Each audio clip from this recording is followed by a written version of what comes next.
Let me show you how to make the easiest and juiciest prime rib roast.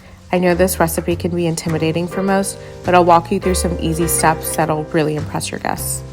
First, you start off by trimming some of the fat off of the roast, and then the next thing I'm going to do is actually remove the bones, and then whatever I do to the roast, I'm also going to do to the bones.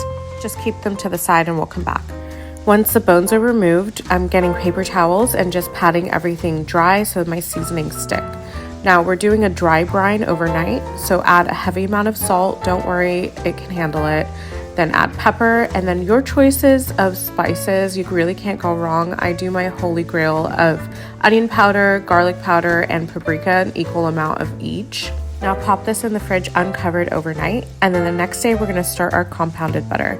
So here I add a few rosemary sprigs.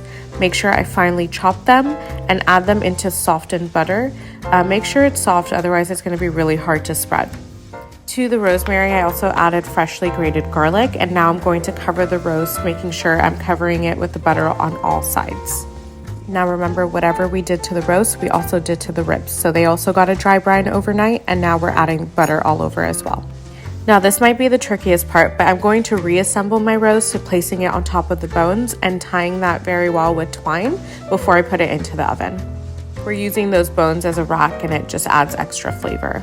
Place your roast at 500 degrees, 5 minutes per pound, then reduce to 325, 13 minutes per pound, just depends on the size. And there you go, that's it. Just look at how good this turned out. It was absolutely perfect.